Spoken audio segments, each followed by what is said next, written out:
Morning, everyone. Trust you have your Bibles and ready to start a Bible study. Before we begin, we need to remember all those that are on the sick list, injured list. Rosie had fallen last week, so all bruised up. Terry had his infusion still. And I asked him how he was going to manage to go through camp, and he said he's just going to find an air-conditioned place and hole up. So we do need to keep all those in our prayers that's going to be going to camp also, getting the final preparations done on that. Is there anyone new that we need to add to the sick injured list? I'm sorry? Tina is still in the hospital, correct? Anyone else? Amy?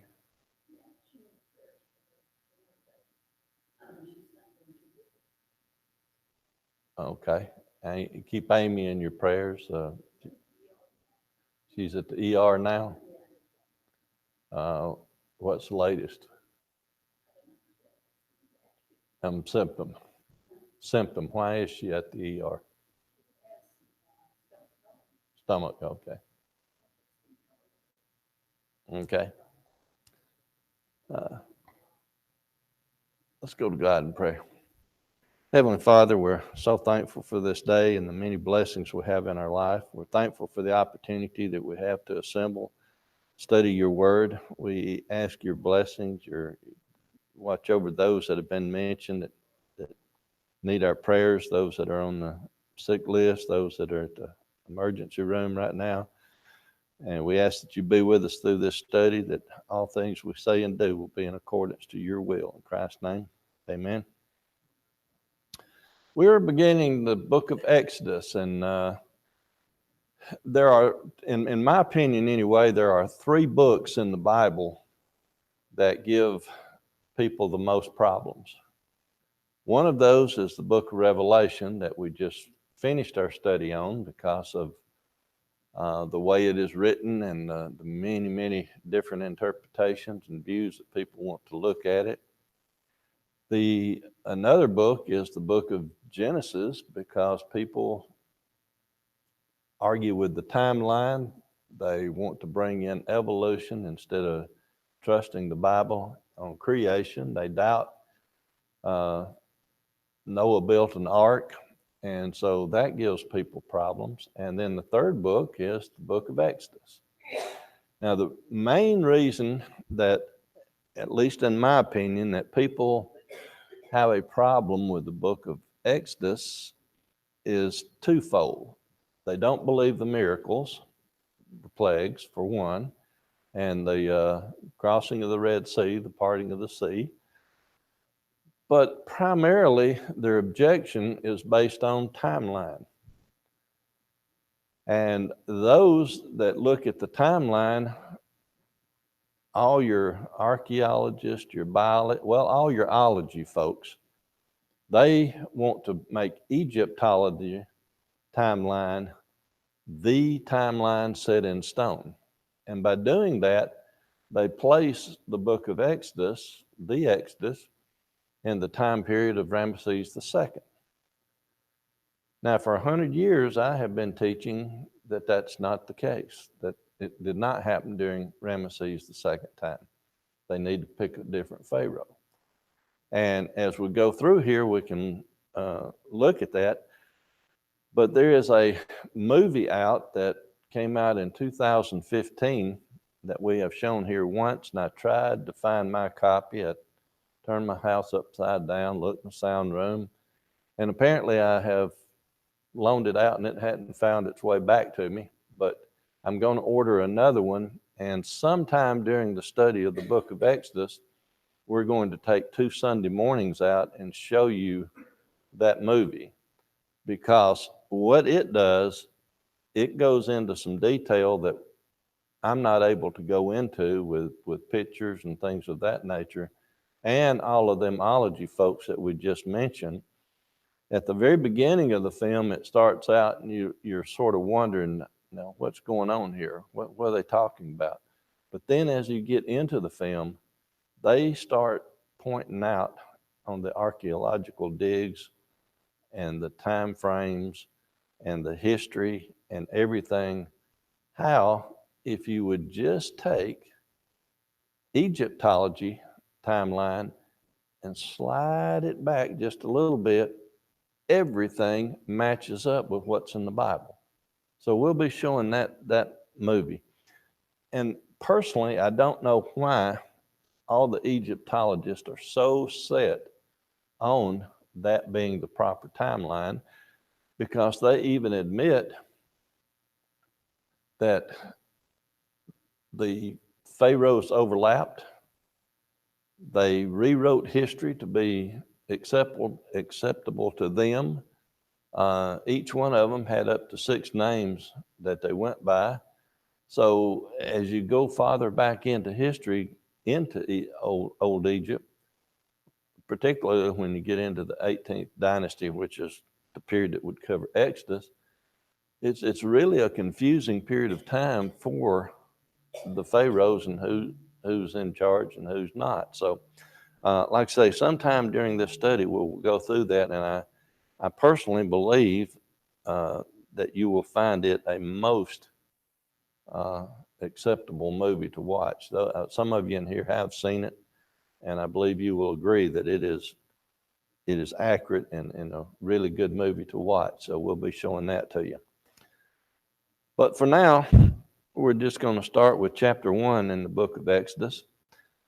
And if you look at the book as a whole, it really can be divided into two main parts. Chapter 1 through chapter 19 will deal with the birth of Moses and the Exodus itself. And then the latter part of the book, chapter 20 through 40, will deal with getting the nation of Israel started, the laws and things of that nature. Chapter 1 is basically a synopsis of from the time that Jacob and his folks entered into Egypt, which is getting back into starting around chapter 46 of Genesis, and up through beginning in chapter 2 when we come to Moses being born. So chapter 1 just sort of gives you an overview of that history or that time period. Is there any questions or comments so far? Anything anybody's got to say about it? Okay.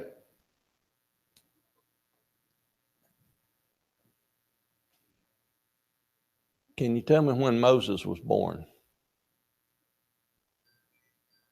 Roughly.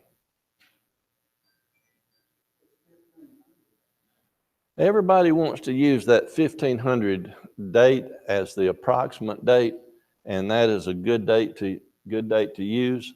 I think as we refine the looking at it, it is closer to 1525 BC, but 1500 is a good date to start with.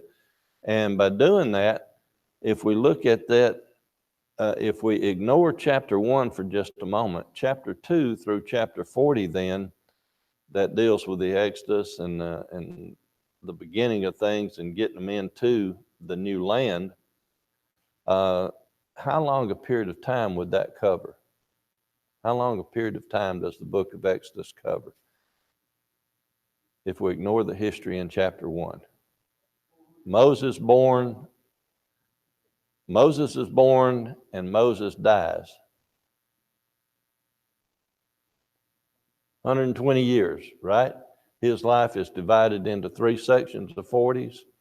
He was his birth, his growing up in Egypt, his leaving at 40, his coming back at 80 and taking them out, and then him dying at 120. So from chapter 2 on deals with about 120 years of history. When we add chapter 1 into that, we go back into the book of Genesis, dealing with Jacob coming into the country and that development. And now we're getting into either 200 to 400 years, depending on, and again, there's a variety of ways to look at look at that period of time that we'll cover later. But let's just say that the book of Exodus covers roughly a 120-year period of history. And starting in verse 1 of chapter 1, the very first word is now. What would be the significance of using the word now to start a new book, a new chapter, a new paragraph? Why do we use the word now?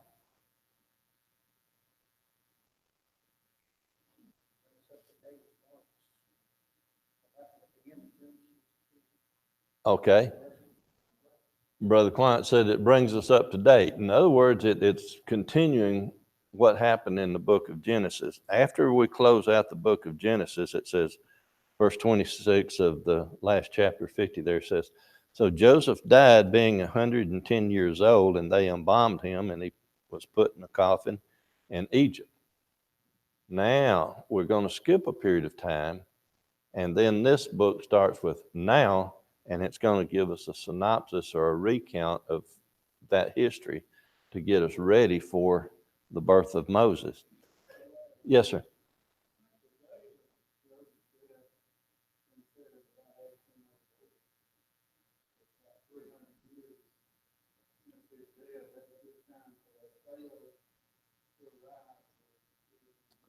Well, we're going to discuss that Pharaoh that didn't know here after a while, but yes, sir. Since you mentioned it, odds are that that's a Pharaoh that came through a different line that did not come through the family ties that were history passed down. But we'll get a little bit more into detail on that when we get to it. But it says, now these are the names of the children of Israel which came into Egypt. Every man in his household came with Jacob. And like I say, this goes back to chapter 46. Joseph had already been in Egypt, in and out of prison, was now second in command over Egypt, and brought his family in. In verse 2 through 4 just names that family. And verse 5 says, and all the souls that came out of the loins of Jacob were 70 souls, for Joseph was in Egypt already. And Joseph died, that's the verse we read, 26, and all his brethren and all that generation. So they all didn't die on the same day that Joseph died, so which leads into what Brother Golden was saying. So time has passed, that now that generation is all of those are gone. And the children of Israel were fruitful and increased abundantly and multiplied and waxed. What does the word waxed mean? Grew exceedingly mighty, and the land was filled with them. This is one of the main points of contention that people have, that if only 70 souls went into Egypt, how can they expand to the roughly 3 million that we'll say that came out of Egypt when we get to the Exodus? Brother Golden.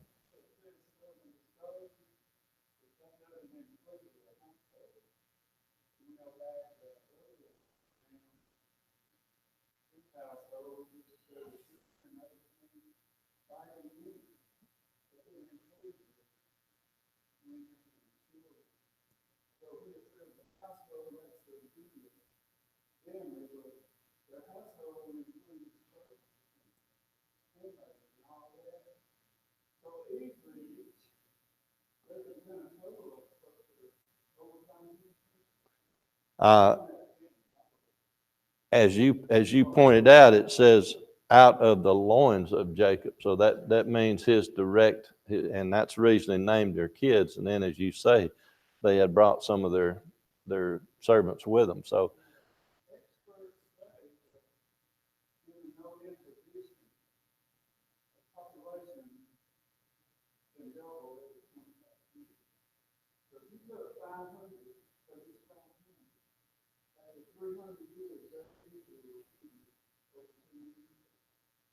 easily, yes, sir. So, like I say, that is just one of the bones of contention that those that don't want to believe the inspired word, they take on that as saying couldn't possibly. But if you just look at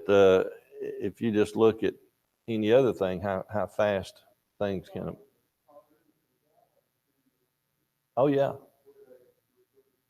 because when we get into chapter 2, we find that well, they've got Egyptian names. It's not certain if they're Egyptian, but the midwives had Egyptian names. But they even say that the Hebrew women were stronger than the Egyptian women when it come to childbirth and things. Right.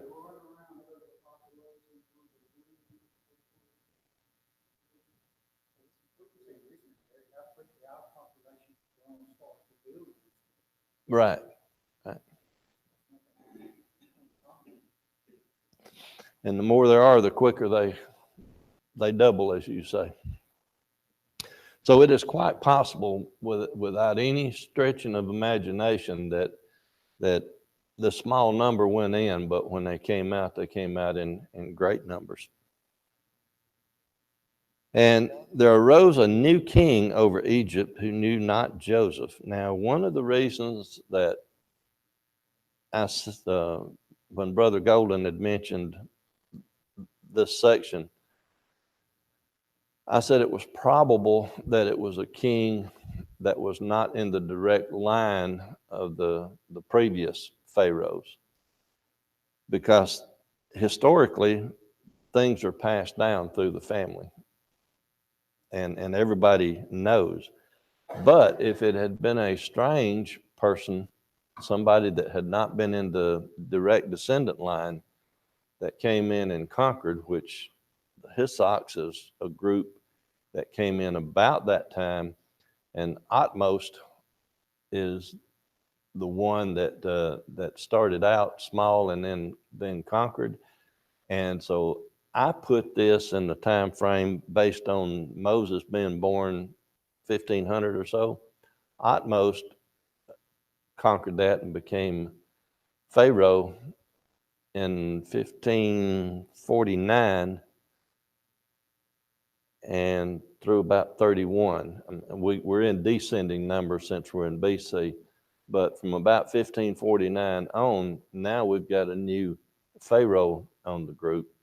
And from the time of Moses' birth until the time of his death, and I had to write these down because of such strange names, wanted to make sure I remembered them.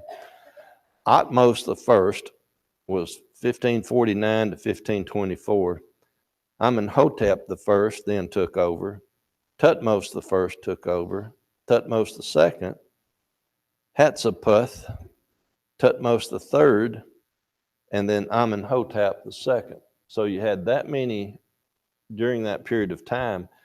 And one of the reasons I say that I don't think they need to depend that much on Egyptology timeline is if you look in one book, you will find that Tutmos the third reigned from 1479 to 1425. But if you look in another book, you will find that he reigned from 1458 to 25. Why the difference? Well, Hatshepsut was his mother, and they were co-regent for the first 22 years of his reign. So when you get into co-regents and regents or rulers and shuffling and overlapping timelines, I just personally cannot build confidence in Egypt having the correct timeline. Brother Clunch.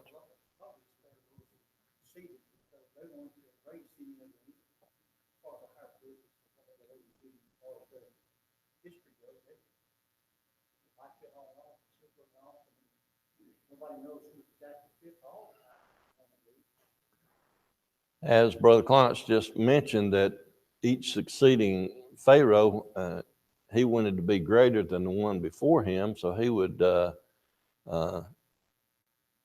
either reword the history or chisel off the history of the preceding one.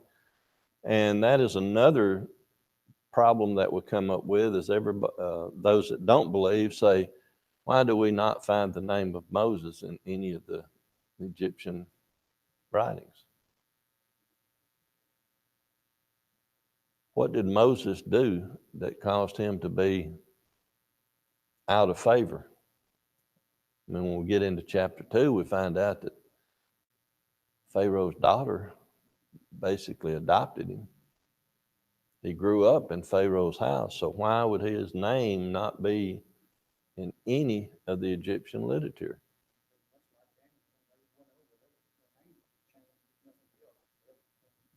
Names could have been changed. Also, because he killed another Egyptian and fled, his name could have been erased. There's a whole slew of logical reasons why his name wouldn't be there.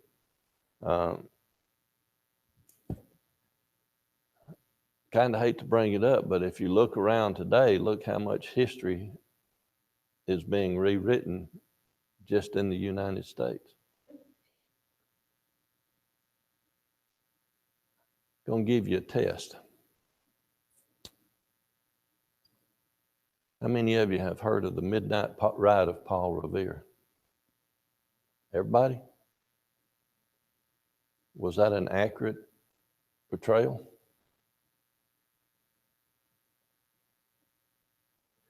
It was actually a 16-year-old girl that made the ride to warn everybody. But because Paul Revere poetically fit the narrative better, it was 100 or so years later when the poem was written that they used the name of Paul Revere as the Midnight Rider. There's a few other things that we can go through that are portrayed inaccurately through our history too. One, for instance, is who discovered America and when? I'm sorry? Vikings. You've been doing some study outside the classroom, haven't you? What do the textbooks teach? Columbus in 1492. How many of you know the history of Thanksgiving? The Pilgrims and Thanksgiving. What happened during that time period? What's taught in school as to Thanksgiving? I'm sorry? The Puritans and the Native Americans got together and shared and come together and had a great feast, right? Is that the way it really happened? No. What really happened was there was some Indians over here that saw all the commotion going on, and because there was little uneasiness between them, they thought there was a fight going on, so they managed to go over there and see what was going on, and then they were invited in and took part in it, but they did not bring and share, and history is a little bit rewritten on that front. So we have to be careful on all history, but when we go back 3,000 years, 3,500 years, we really need to watch what we're doing. Questions, comments? If you hadn't figured it out by now, I'm not a big fan of classroom history. I appreciate the teachers and what they are doing, but I like other sources of history better. I'll give you one more, for instance. Most of you were here when I preached that sermon on the battle within the heart, and brought up some of my ancestors, the Indians, and what went on. Do you know, most of you already know without going into too much, that the Indians were put on reservations starting in the 1800s and on up. You know by the lesson that I said that they were given their citizenship in 1924. But do you know when the last reservation was allowed to go under Indian control when the federal government wasn't in charge of running the reservation, where they could make their own laws and control their own activities, sort of like a mayor of the town. 1955. Won't find that in your textbook.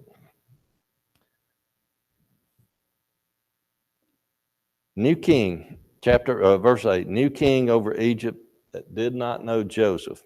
Now look what they did, or he did. He said, "Come on, let us deal wisely with them, lest they multiply." And it come to pass that when there falleth out any war, they join also unto our enemies and fight against us, and so get them up out of the land. Therefore they did set over them taskmasters to afflict them with their burdens, and they built for Pharaoh treasure cities, Pithom and Ramesses. This is one of the reasons why they want to place it during the time period of Ramesses. But if you will go back to Genesis chapter 47, Genesis chapter 47 and verse 11.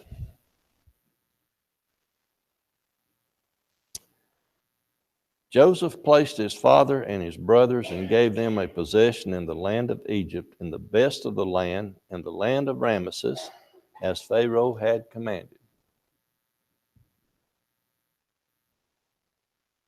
When was Genesis chapter 47 in the timeline? At least 200 years, up to 400 years before the date that we're talking about, right? So, again, we have to be careful. Now, as we look through here, if you really just want to call things what they are, when he said, let's deal wisely with them, what did he mean? Control them. And what did he do by putting taskmasters over them and afflicting them with burdens? It is the enslavement of the nation of Israel in Egypt. That is the Pharaoh that put them under the bondage or into the slavery period of time that we're looking at.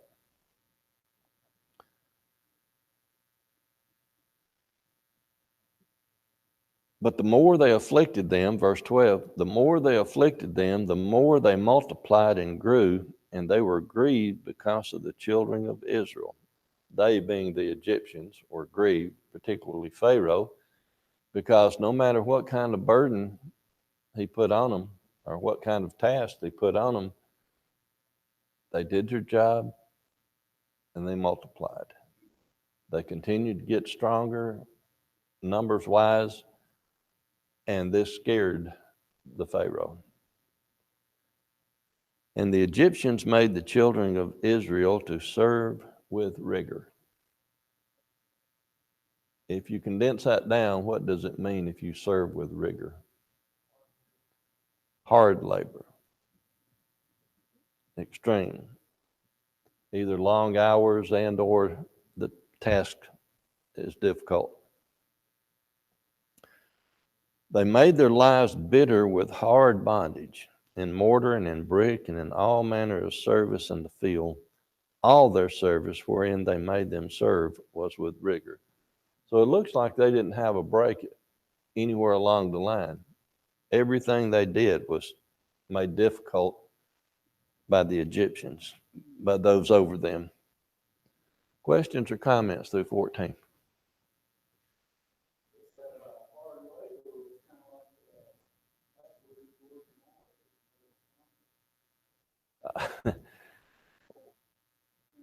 In a way, what Brother Golden said was the hard work, the hard labor was just like an athlete working out. It made them stronger.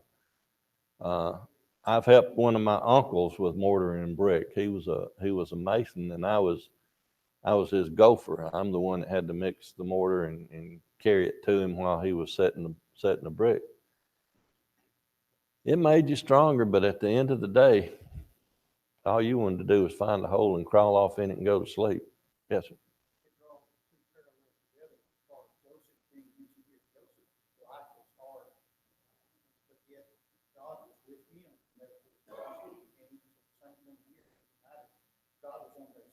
Right. Right. Just as God was with Joseph, God was with these people here, so it really didn't matter. Verse 15 then starts a new paragraph. It says, "And the king of Egypt spake to the Hebrew midwives, of which the name of one was Siphrah, and the name of the other was Puah." Now, as I said, these are Egyptian names, according to those that know languages a lot better than I. There's no indication that they were Egyptian or Hebrew. It's just they had Egyptian names. And as Brother Klotch had mentioned earlier, just like Daniel, when he was taken off, he was given a new name. So with the Egyptians being at the point where they sometimes had 5 or 6 names themselves, it would have been not uncommon for them to have Hebrews and give them Egyptian names. So we don't know that part of it. The only thing that we know for certain based on scripture is that they were midwives to the Hebrews. Verse 16 says, "And he said, when you do the office of a midwife to the Hebrew women, and see them upon the stools, if it be a son, then ye shall kill him. But if it be a daughter, then she shall live."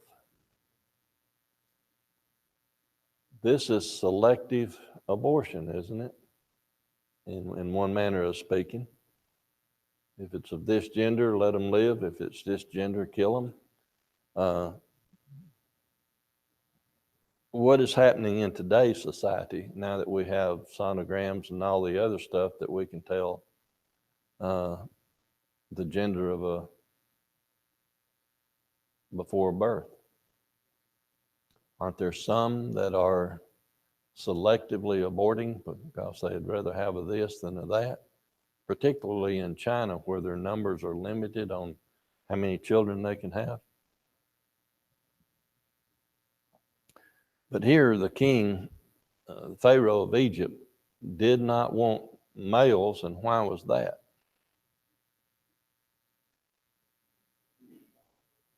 They were the fighting group. They were the ones that would go to war. Exactly. Herod in the New Testament, but for a little bit different reason. Herod in the New Testament wanted the males killed because of what reason? Not the total numbers of males was he interested in. He was interested in the male because of what? The possibility of the birth of the one. So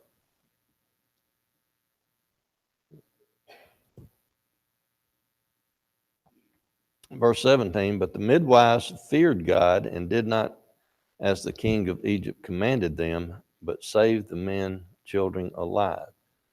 Now, I had sort of played the devil's advocate with the names of the Egyptian women up here, not knowing if they were Egyptian or Hebrew. But if you read this verse, you can sort of read into it that they may have been Hebrew because they feared God. Now, it's not impossible. It's not a stretch of the imagination too far to say that they could have been Egyptian women who had been around the Hebrews long enough to fear God. Again, for absolute certainty, we don't know. It could have been one or the other. But we do know from this verse that these women who were to be midwives to the Hebrews respected God or feared God. Thereby, they didn't do what the Pharaoh wanted. They let them live. And it says, verse 18, "And the king of Egypt called for the midwives and said unto them, Why have you done this thing and have saved the men children alive? And the midwives said unto Pharaoh, because the Hebrew women are not as the Egyptian women, for they are lively and are delivered ere the midwives come in unto them. Basically, they're stronger. Why would the Egyptian women, and this goes back to what Brother Golan said, why were the Egyptian women looked at as weaker than the Hebrew women?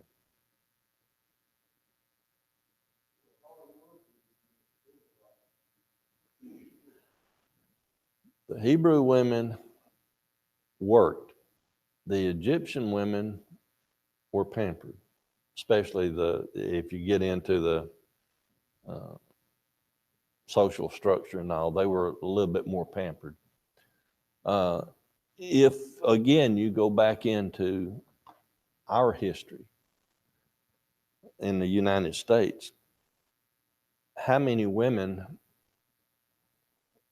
would be working in the fields and the same day they when they started hurting, they would come out of the fields and give birth, and in just a few days they'd be back in the fields working. That's fact. But if you look at the 1930s, well, let's go to 40. If you go to the 40s and the 50s, what happened when a woman was about to give birth? She went to the hospital. Most of the time, they was put to sleep, gave birth, stayed in the hospital a few days, came home, were pampered at home for a few days.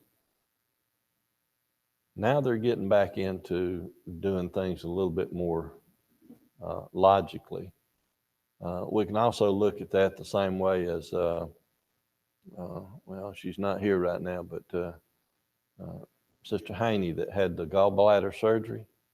In the 1950s and 60s, if you had gallbladder surgery, you were in the hospital for at least a week, sometime 2, and bed rest at home for another week or 2, and you didn't get up and be moving until probably the 5th or 6th week. Outpatient. She's home. She's back at church the next Sunday. Whole different ball game. Questions, comments?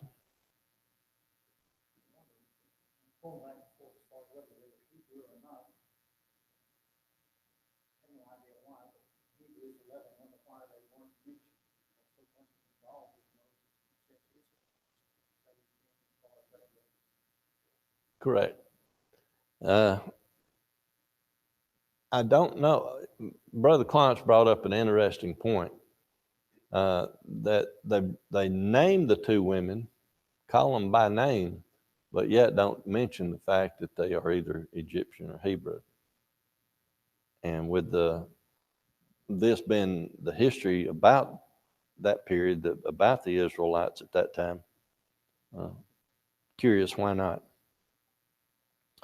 But verse 20 says, therefore God dealt well with the midwives, and the people multiplied and waxed very mighty. So again, if you remember some of the stories as we go through here, who was it that his cattle grew, multiplied, and his father-in-law's didn't? Because God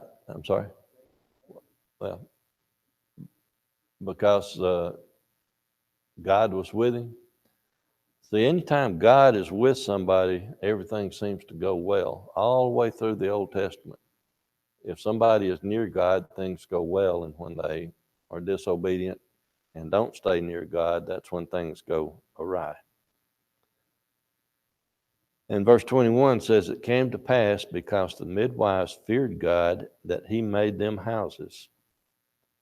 Now this is a little odd, but in essence, what would it mean to make somebody a house. Today we look at houses and homes as two different things. We look at a house as the building, and a home as the people in the building. But in this section, it would look more like that they were talking about that these two midwives married and had families and and everything went well with them. And in verse 22, Pharaoh charged all his people, saying, now if you notice, he goes from the women, the two midwives, wanting the two midwives to kill the males. That didn't work. So now he's calling on all the people. Pharaoh charged all his people, saying, every son that is born ye shall cast into the river, and every daughter ye shall save alive. So Pharaoh was dead set on making sure that the Hebrew population, the males of the population, didn't get any bigger. And it was totally out of fear that this happened. Questions or comments on chapter 1?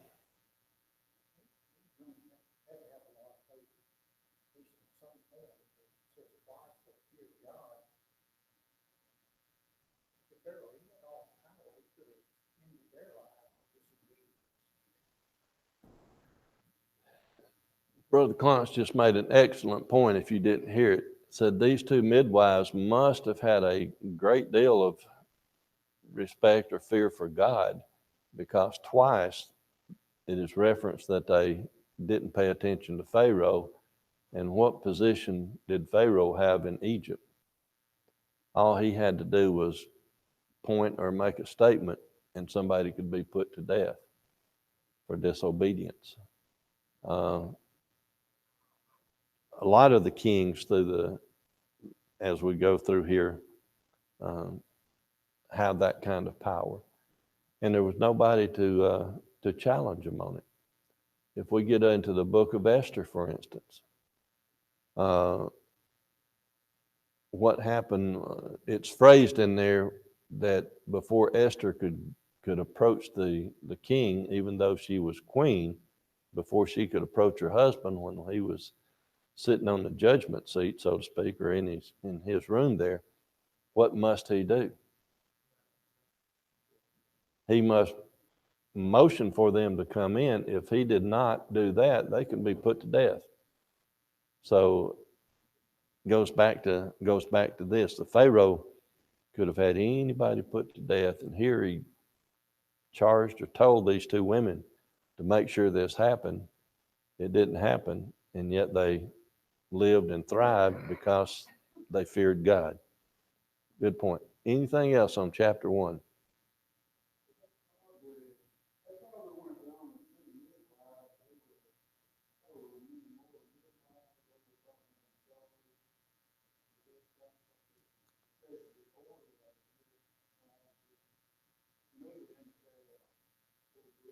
Well, if they were just going to be midwives to just the Hebrews, logic says there must have been a whole lot more of them, because if we're now dealing with a population of 2 to 3 million, how many women are pregnant at a time now?